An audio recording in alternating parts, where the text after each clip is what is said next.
I think you would all agree with me na kapag sinabi ko na isa sa mga pinakamasasayang araw ng taon ang Pasko. Pero alam nyo, this year, parang medyo mabigat ito for me.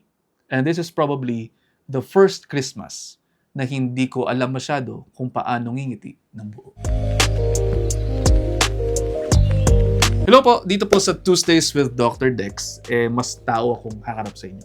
Gusto ko sanang gawing as light ito as possible. Alam nyo, all our lives, kapag Pasko, kompleto kami. May simpleng gandaan, may simpleng tawanan, kwentuhan, and my dad was always there.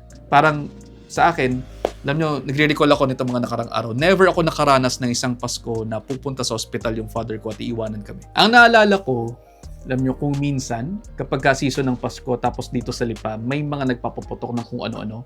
Either may tatamaan sa mata ng bala ng pellet gun, o di naman kaya may bata na nagpasok ng bala ng pellet gun sa ilong, tapos tatanggalin namin ni daddy sa clinic na nasa baba lang naman talaga ng bahay namin. Swerte rin ako na kahit nung nagtatrain ako bilang isang doktor, kahit gaano kabigat yung schedule namin, nung clerkship, nung internship, natatapat ang kaswertehan ko na never ako nag-duty ng Pasko. Nakakauwi ako, nakakaupo sa lamesa kasama yung pamilya ko. Pero alam nyo, this year, palagi ko medyo iba. Upo kami ngayon sa isang lamesa na may isang upo ang bakante.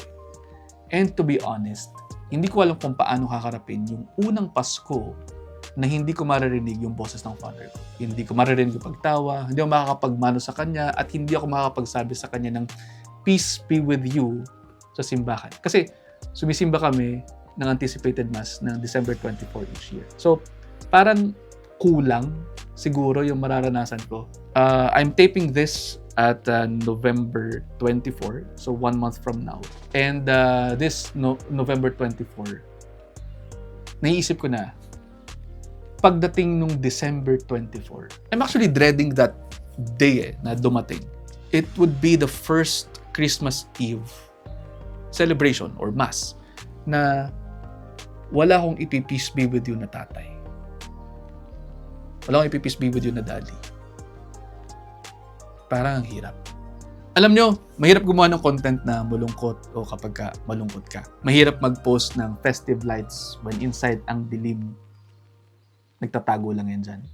Mahirap sabihin na Merry Christmas kapag yung puso mo ay still grieving. May expectation din na minsan na masaya yung Pasko, maingay Pasko, puno ng tawanan. Pero para sa mga tulad ko na nawalan ng mahal sa buhay ngayong taon, sama-sama po tayong humarap dito sa pinakamahirap at pinakamagandang leksyon na kinakailangan nating tanggapin this year. Ng Pasko, hindi lang tungkol sa kumpletong lamesa, kundi sa kumpletong pagmamahal. Na kahit wala na yung mga mahal natin sa buhay in the flesh, hindi ibig sabihin, wala na yung Pasko.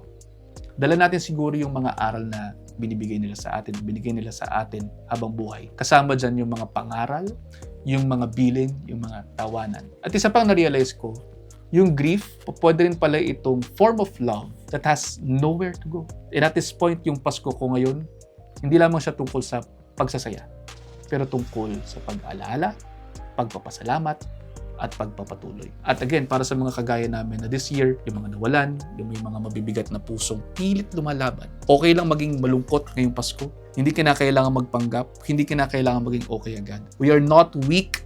We are healing. At kung may mga taong hindi ninyo na makakasama this year, I hope you find peace in knowing na dala ninyo sila sa mga puso ninyo, sa kwento ninyo, at sa pamamaraan ng pamumuhay ninyo. I'm actually filming this para masabi ko rin sa sarili ko at papanoorin ko ito sa December 24 or December 23 kung kailan ito mapipili. Gusto kong i-remind yung sarili ko kasi hindi ko alam kung ano mararamdaman ko that day.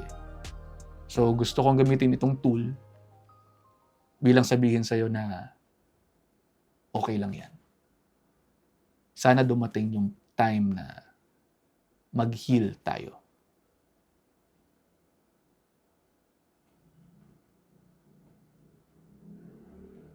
Kasi ang hirap mawalan. This is the first time na magiging wala kang ama sa Pasko. Mahirap, pero sana malagpasan natin. Yun lang. Ingat.